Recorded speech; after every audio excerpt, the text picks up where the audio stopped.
Good morning India. App steam file में दलाई नामा का नाम क्या सही में है सर? बहुत अच्छा सवाल है। अब सही और गलत कहने का समय चला गया। दलाई लामा एक बच्ची का हाथ सहलाते हुए दिख रहे हैं। अब बहुत सा लोग बोल रहे हैं कि ये छुपा हुआ चेहरा है। क्या दलाई लामा को ऐसा करना चाहिए? बहुत से लोग दलाई लामा को गलत ठहरा रहे हैं।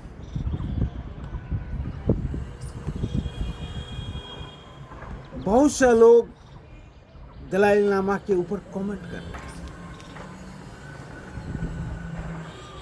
तो मैं आपको बता देता हूं, सेक्स से कोई नहीं बचा है। सेक्स ही सृष्टि का आधार है और सेक्स ही किसी को भी अपनी तरफ खींच लेता है।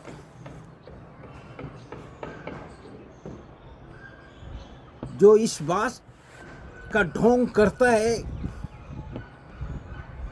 कि मुझे सेक्स नहीं खींच सकते,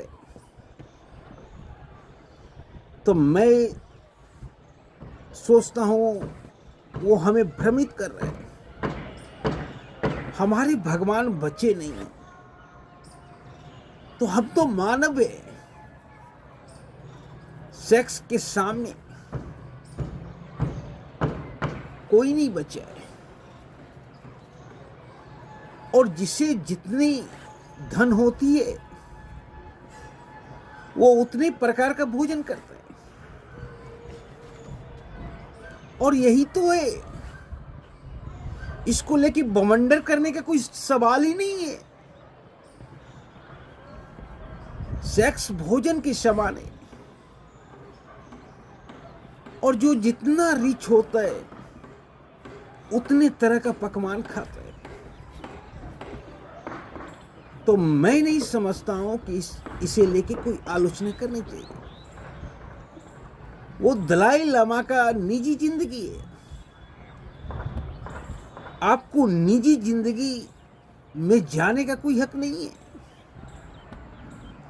आपको मालूम है, माइकल जैक्सन का नाम आपने बहुत सुना होगा, लेकिन माइकल जैक्सन के ऊपर बच्चों के साथ सेक्सुअल संबंध का आरोप लगा था।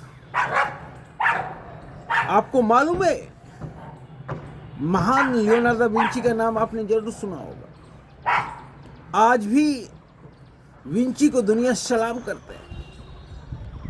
विंची जैसे कलाकार, साहित्यकार, कवि, लेखक दुनिया में एक ही पीस पैदा हुए, वो लियोनार्डो दा विंची। पर आपको सुनकर बहुत ताजुब होता होगा कि लियोनार्डो दा विंची गे थे।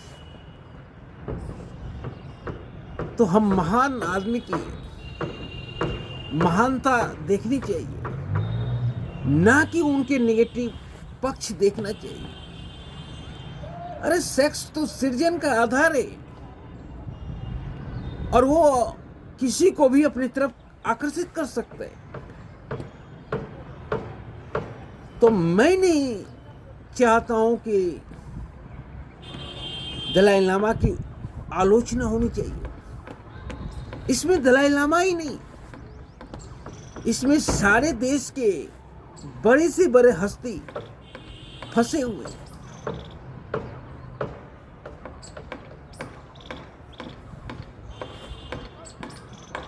तो ये कोई आलोचना करने वाली बात नहीं होनी चाहिए। उनकी निजी जिंदगी है, आपको उनकी निजी जिंदगी से क्या लेना? आप दलाई लामा को बौद्ध धर्म के गुरु के रूप में जानते हैं। आप उन्हें उसी रूप में जानिए जो लोग बोलते हैं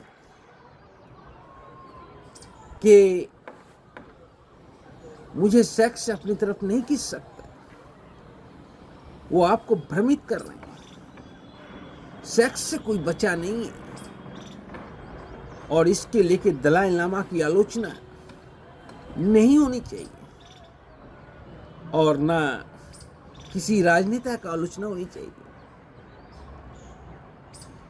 आज वही लोग चिल्ला रहे हैं जिनको मौका नहीं मिला। अगर मौका मिलता तो आज उनका भी नाम उस फाइल में होता।